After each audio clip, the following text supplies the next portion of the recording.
Would we really want to watch a tragedy film that is disguised as a comedy? पक्का 100%. In the previous week, Kartik and Kiara starrer Sathyaprem ki Katha released in theaters and it was nearly beautiful.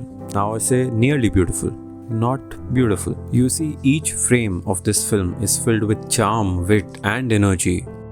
Well, till the first half. The second half turns the plot upside down and things take a dark turn, where humor is there but merely as a bystander. But mostly, that is a good thing.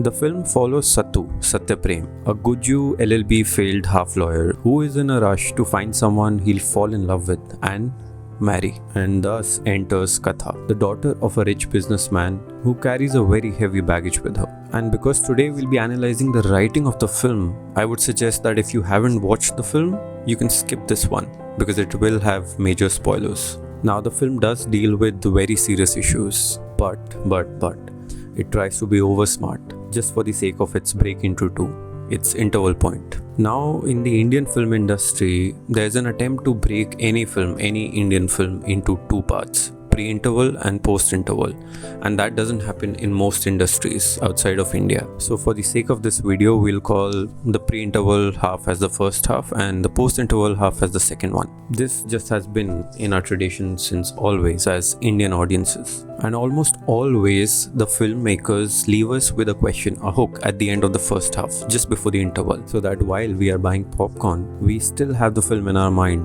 and we want to come back for the second half. Similarly, in this film, there's a hook placed before the interval, a question. But the twist may not sit well with everyone, especially if you go to the theaters to watch it.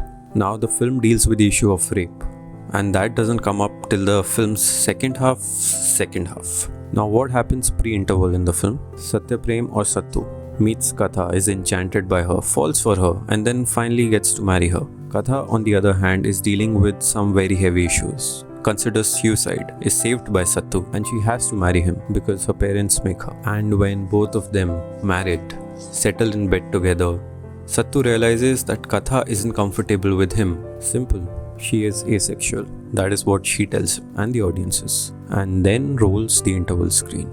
Now what's slightly wrong with this is that the film is not really dealing with the issue of asexuality or the awareness of asexuality at all. It is dealing with rape.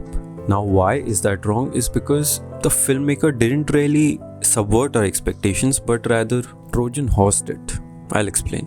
Subverting expectations is a very clever trope that filmmakers use to make you think that the film is going in a certain direction only to deliver something completely else but more powerful. And why it did not work in this film is because of this very simple reason. Rape and consent are some issues that films have dealt with in the past and done so very beautifully.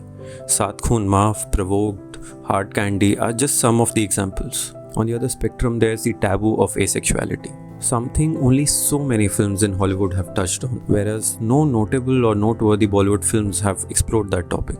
Now both of these are very socially relative topics, but one of them is a crime that the Indian audiences are well versed with, while the second one is kinda relatively new to them. So when the first half of the film ends with asexuality, it puts our mind on a completely different path. We don't just expect the film to be about that topic, but more importantly, very importantly, we respect the filmmaker for touching on that topic. And as soon as we are back in the second half, we realize that the topic or the mere inclusion of asexuality was a lie. Instead, this film is about rape. We kind of feel cheated, but we're still on board with the film because, well, rape is an equally important topic. Well, actually much more important to be aware about. Though seeing a Bollywood film touch on the topic of asexuality would have been nice, this film isn't that one. So is this twist a clever trick or a Trojan horse that shouldn't have been used? Because filmmakers have subverted expectations really successfully and beautifully in the past. Watch any Kubrick film for a reference. So tell me what you thought of the flip post the interval in the comment section. And if you like analyzing scripts and films for the sake of learning the craft, then make sure to like this video and subscribe to our channel. See you in the next one.